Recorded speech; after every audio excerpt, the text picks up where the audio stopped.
Now, James Delingpole from The Telegraph has written quite a lot about articles about the con of global warming and the climate change stuff and so on.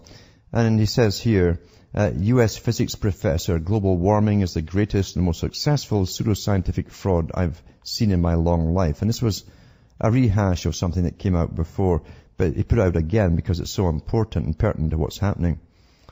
It says, Harold Lewis is emeritus professor of physics at the University of California, Santa Barbara.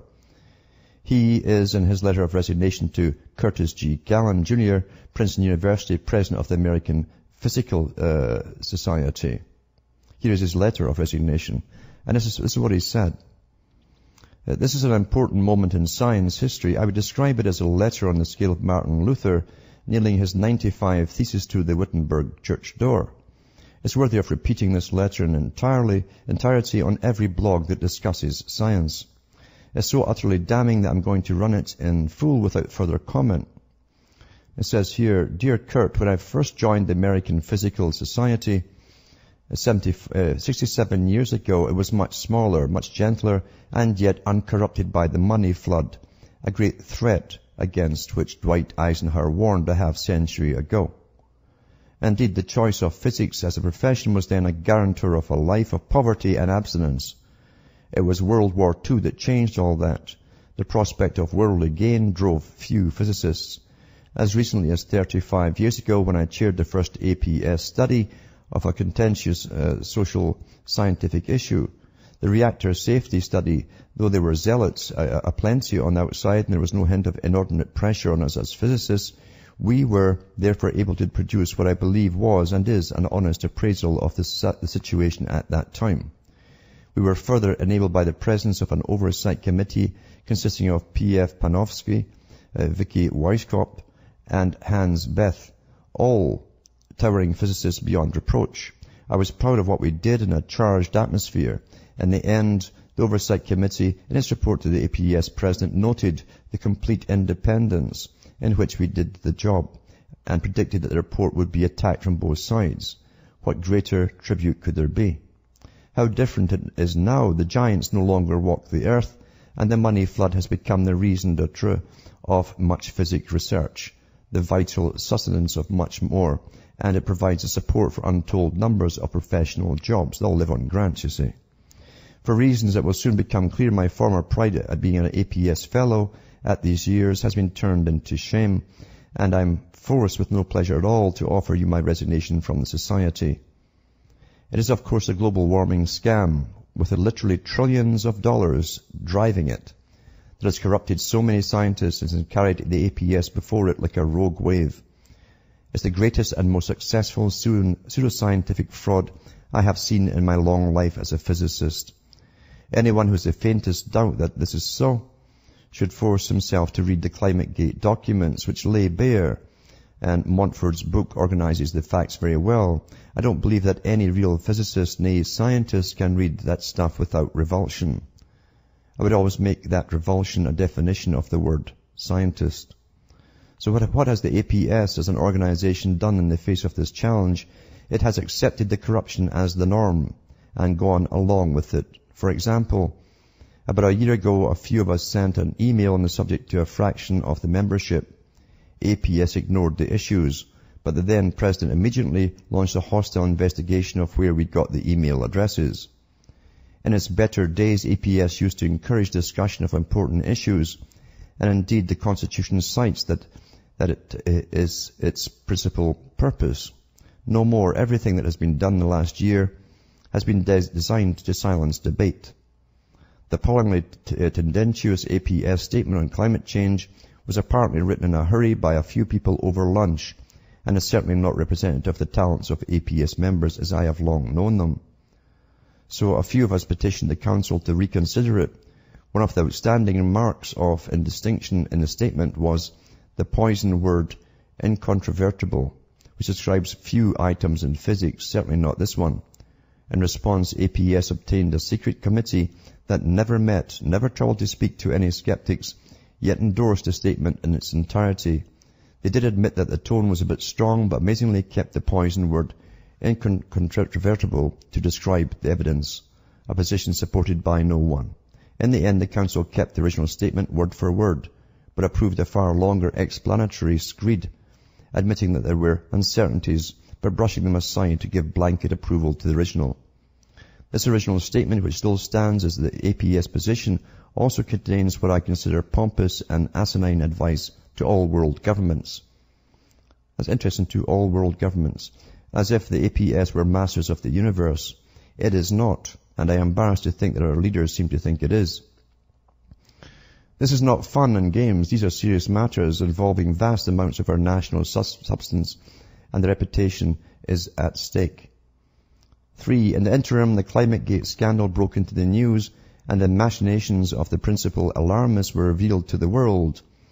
It was a fraud on a scale I have never seen, and I'd lack the words to describe its enormity. Effects on the APS position, none. None at all. This is not science. Other forces are at work, and that's true. So a few of us try to bring sciences into the act, that is, after all, the alleged and historic purpose of APS, and collected the necessary 200 plus signatures to bring the Council a proposal for a topical group on climate science, thinking that open discussion of the scientific issues in the best tradition of physics would be beneficial to all and also a contribution to the nation. I might note that it was not easy to collect the signatures since you denied us the use of the APS membership list. You see how a tight shop it is? It's a must-be, you see. Nothing's to change this, no matter what happens. Even a deep freeze isn't to change it. But I'll put these links up for you to read in full on cuttingthroughthematrix.com at the end of the show. Back with more after this.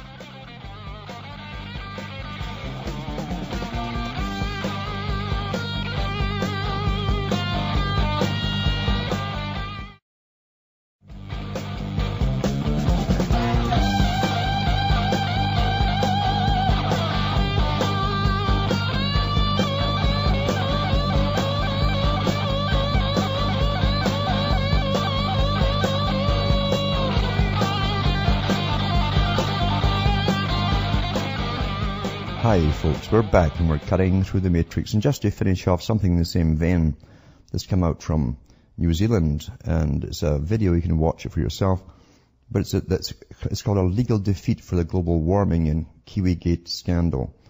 It verifies what Delingpole said last week when he said that the new findings are coming out, will find, and from the Bilderbergers too, of course, who had global cooling down their agenda.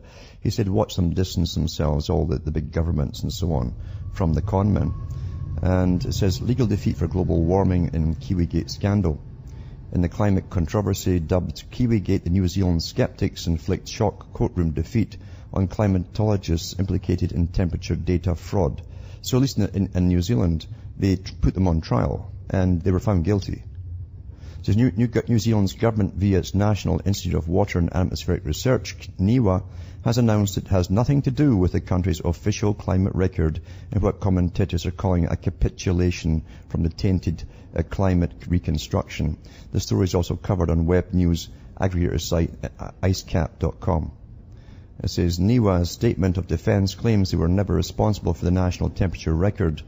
The climb down is seen as a legal triumph for skeptics of the New Zealand Climate Science Coalition, who had initiated their challenge last August when petitioning the High Court of New Zealand to invalidate the Weather Service's reconstruction of Antipodean temperatures. That's polls.